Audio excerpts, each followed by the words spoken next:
Yeah, I mean, tactics are like the bone of a shogi game. Like, you need to have tactics, you need to know the checkmates.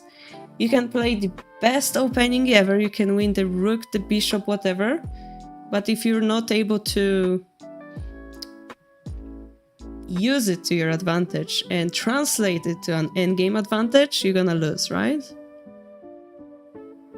This is why we always say start with endgame puzzles, start with tactics. Because practically speaking, that gives you the best chances to win. But Melkor is higher rated player, he has those tactics, he has those endgames, so he starts being concerned with openings. And the trick with openings is, in endgame, you can master the endgame. You can play the best move always, like in endgame, and then you win all the games. Problem with the opening, there is no such a thing as the best move. Every move in opening you're playing should be good enough. Yeah, it should be good move, not bad move. And that should be enough to survive until middle game, where tactics become stronger, and end game where hopefully you're like master at it already. An opening should be good enough. This is why in many shogi books you have like, oh yeah, both sides have equal fighting chances. That's enough usually. That means you survived. You don't have to like have super advantage after opening. Also, you cannot give super advantage to your enemy, yeah? So basically in the opening we learn how to keep the balance and how to utilize the chances that you might get, like shogi traps, like not falling for those traps. Yeah.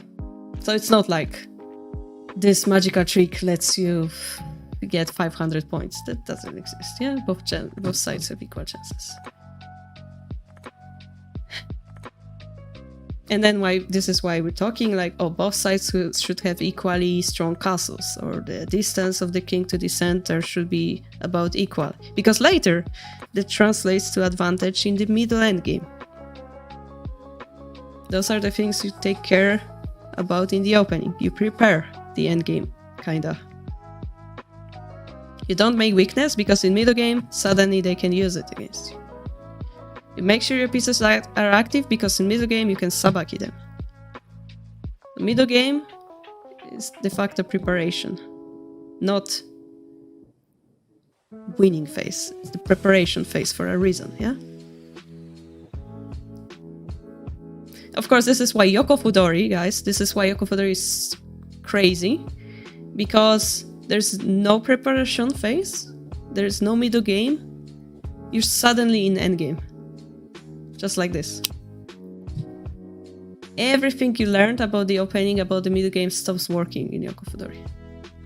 This is why it's fun for chess players, because you don't need to have the particular knowledge of castles or whatever.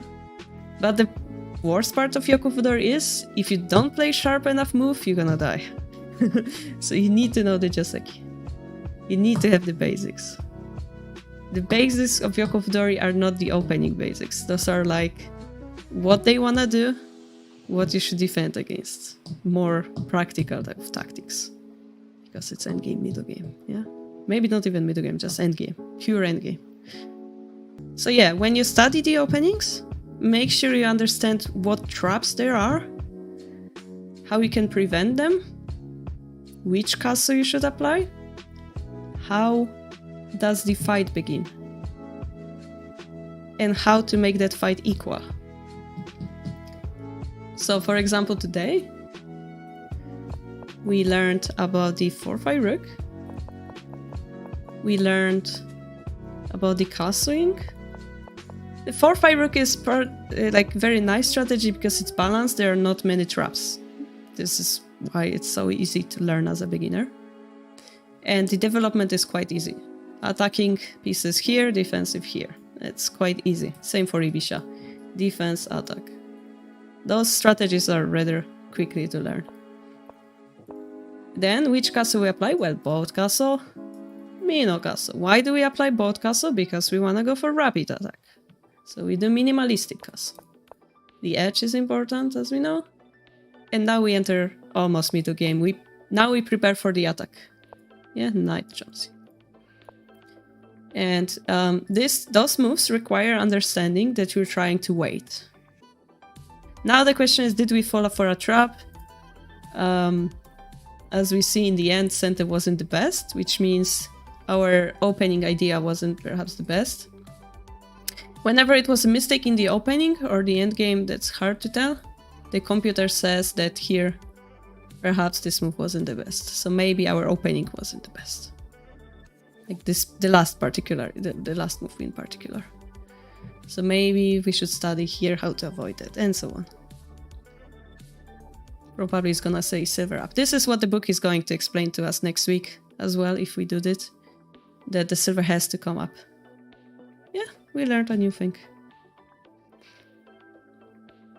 When does the middle game start?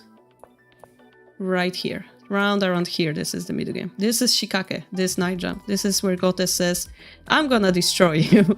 This is where they start attacking. This is middle game. And what happened? We are prepared. We have a castle. We have active pieces. They have active pieces. We are prepared. Which means our opening was enough.